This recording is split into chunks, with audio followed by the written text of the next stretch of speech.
Buenas tardes.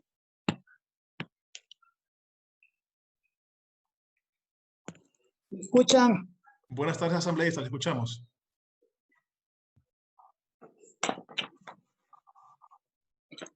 Ayichishi, machis, asambleístas, a todos los asambleístas, buenas tardes. Señor presidente encargado de la Asamblea Nacional,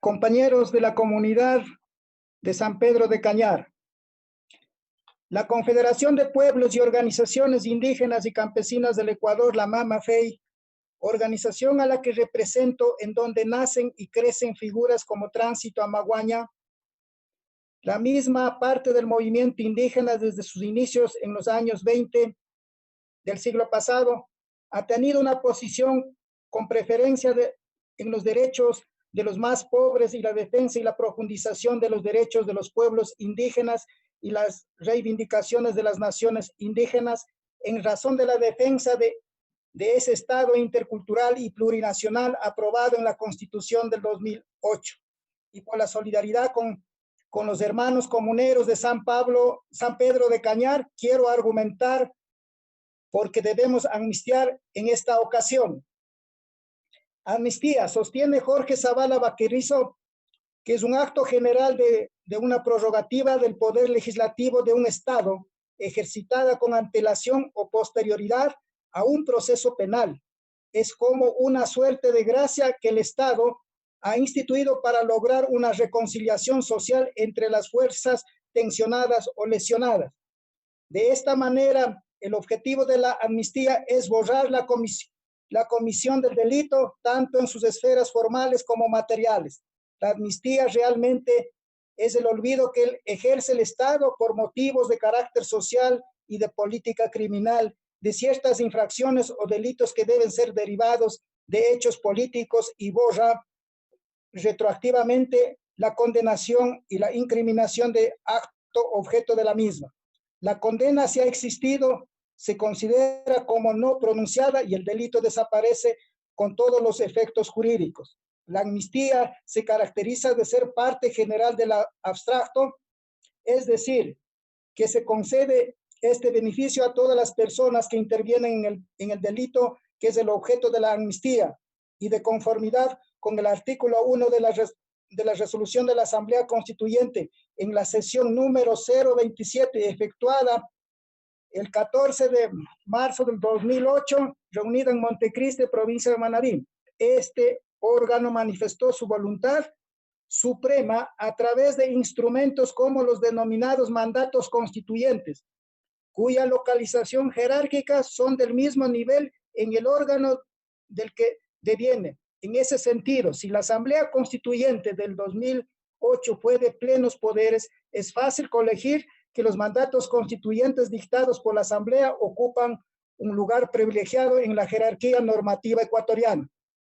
Quiero aclarar que por lo que algunos pueden pensar que la Asamblea Constituyente provino de una consulta popular que le dio plenos poderes como mandato y que sus miembros fueron electos por voto popular del pueblo ecuatoriano y no como aquel Consejo de Participación Transitorio cuyo mandato fue eliminado en sus límites y capacidades y cuyos miembros fueron designados de ternas de donde acá sus decisiones eran supraconstitucionales.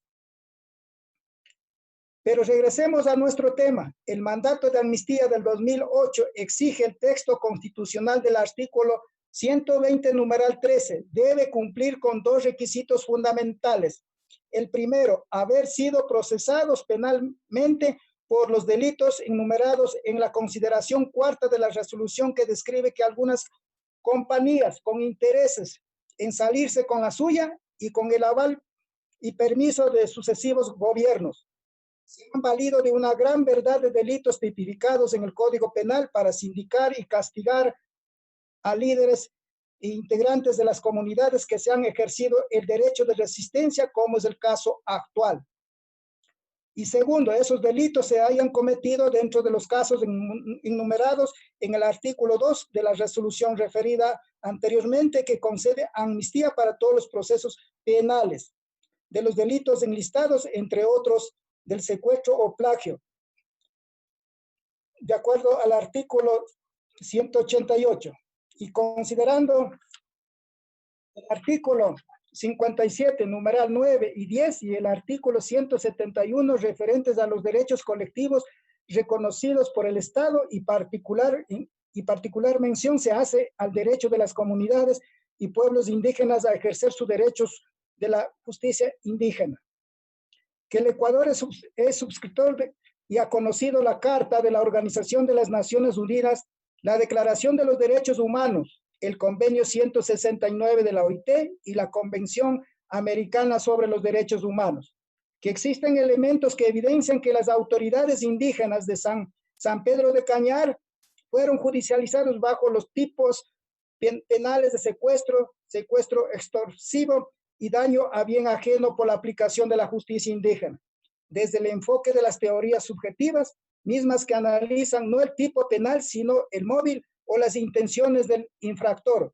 Se entiende que son delitos políticos aquellos que, con independencia del bien jurídico contra el que atente, son cometidos exclusivamente por motivo o finalidad política. En ese sentido, los líderes y miembros de la comunidad de San Pedro de Cañar actuaron en procura de precautelar bienes jurídicos relevantes para su comunidad. Compañeros legisladores, con los argumentos exremidos, si es adoptada la resolución de la amnistía para los compañeros de la comunidad de San Pedro de Cañar, la Asamblea Nacional, como principal función del Estado, reafirmará la vigencia del Estado pluricultural y intercultural y el derecho de las comunidades y los pueblos indígenas al ejercicio de sus derechos colectivos. Muchas gracias.